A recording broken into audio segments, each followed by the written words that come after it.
শোনো শোনো শোনো, এই রাজ্যের সকল কবিদের উদ্দেশ্যে বলা হচ্ছে যে এই রাজ্যে আজ থেকে কবিতা লেখা বা কবিতা পাঠের ওপর নিষেধাজ্ঞা জারি করা হচ্ছে।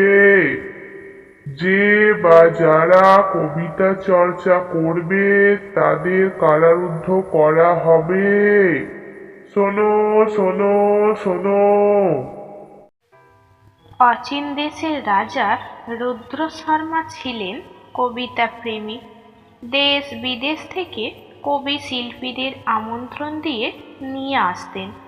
হঠাৎ কিছু এমন হলো, সভাকবি বিষ্ণু বর্মার মৃত্যুর পর থেকেই এই পরিবর্তন।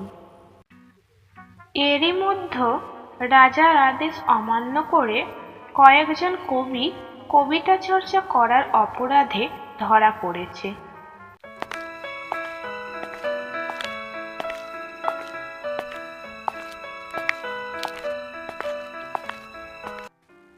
শোনো, তোমরা যদি কবিতা লেখা ছেড়ে দাও তাহলে তোমাদের মুক্তি দেয়া হবে, অন্যথায় কঠোর শাস্তি পাবে।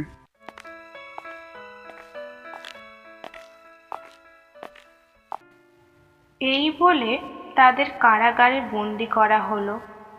এরপর রাজার কাছে খবর গেল, তার নির্দেশ অমান্য করে কারাগারে বসে কবিতা লেখার জন্য ধরা পড়েছে আরও 3জন কবি। তাদের মধ্যে রয়েছে এক নতুন কবিও, তার নাম ময়ূরভূষণ ভট্ট। ওই 3জনকেই ডেকে পাঠানো হলো রাজসভায়।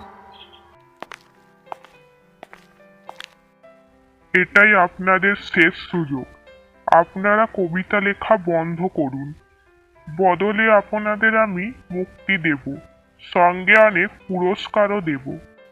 কিছুদিনের মধ্যে রাজার কাছে খবর এলো, লুকিয়ে কবিতা লেখার জন্য ধরা পড়েছেন ময়ূরভূষণ ভট্ট।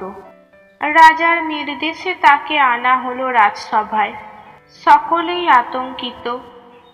রাজ নির্দেশ অমান্য করার জন্য তাকে এবার চরম শাস্তি পেতে হবে।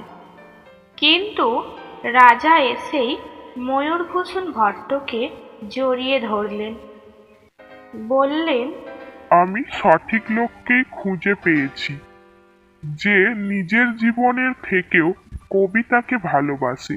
আজ থেকে আপনিই আমার সভাকবি। এরপর থেকে ময়ূরভূষণ ভট্ট সভাকবির পদ গ্রহণ করলেন। রাজামশাইও বাকি কবিদের মুক্ত করে দিলেন।